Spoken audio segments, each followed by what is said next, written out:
3 समझ गया। अध्याय 3 में ये उस दिन पढ़ाए थे। उसके बाद नेक्स्ट क्वेश्चन, जीवों के वर्गीकरण के लिए कोशिका के कौन कौन से गुण अग्रसर है, मतलब जीवों में जो गुण पाया था ना, क्या क्या चीज सबसे पहले आता है। उत्तर, जीवों के वर्गीकरण के लिए कोशिका के निम्न गुण अग्रसर है, मतलब जीवों में जो कोशिका पाया जाता है उसमें अगर बात करें गुण का तो बहुत सारा गुण है जो अग्रसर मतलब आगे आते हैं। बहुत सारे गुण हैं, गुण के माध्यम से हम जीवों को पहचानते हैं। बहुत ऐसे गुण हैं, गुण के माध्यम से जीवों के बारे में जानकारी भी प्राप्त होता है हम लोगों को। जैसे पहला गुण में देखेंगे, कोशिका में प्रोकैरियोटिक या यूकैरियोटिक है। यह आप नहीं जानते हैं कि दोनों में केंद्रक तथा झिल्ली युक्त कोशिकांग नहीं पाए जाते हैं।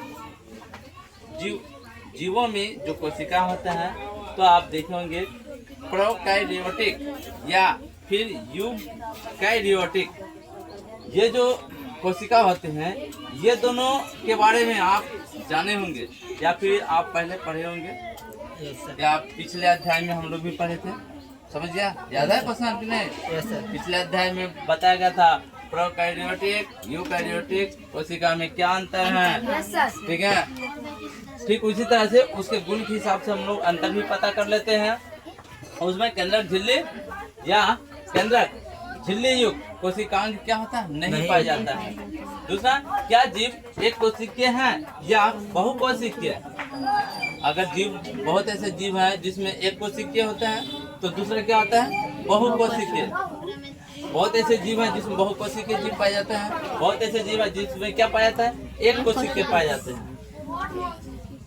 जो जिसमें जीवों में जीवन संबंधी सारा कार्य एक ही कोशिका के भीतर संपूर्ण होता है। अगर बात करें जीवों में जो जीवन होता है ना, वो एक ही कोशिका में क्या होता है, संपन्न होता है, यानी पाया जाता है।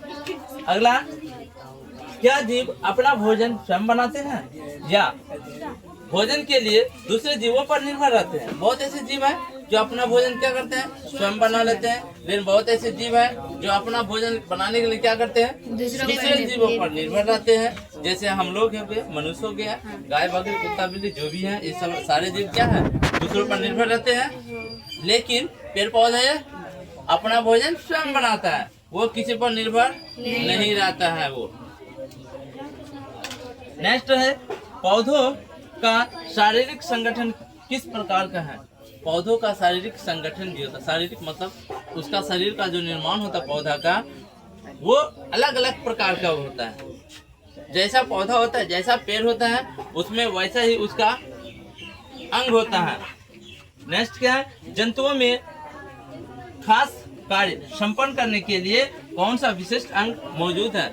जंतुओं में खास कार्य, खास मतलब बहुत ऐसे यानी बहुत ऐसे अच्छे काम या बुरा काम जीव जंतुओं में पाए जाते हैं, पेड़ पौधों में भी पाए जाते हैं।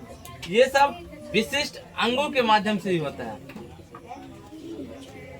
अगला क्वेश्चन क्या है, चार्ल्स डार्विन ने 1859 में कौन सा पुस्तक लिखा था। चार्ल्स डार्विन जो थे 1859 में अपना एक पुस्तक लिखा था, उस पुस्तक का क्या नाम था। ठीक है, उत्तर, 1859 में चार्ल्स डार्विन ने द ऑरिजिन ऑफ स्पीशीज पुस्तक प्रकाशित किया था। 1859 में कौन सा पुस्तक लिखा था, द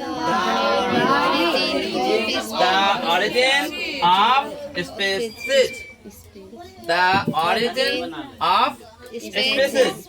ये पुस्तक जो है ना प्रकाशित किया था, किसने किया था ये पुस्तक को प्रकाशित, चार्ल्स डार्विन ने।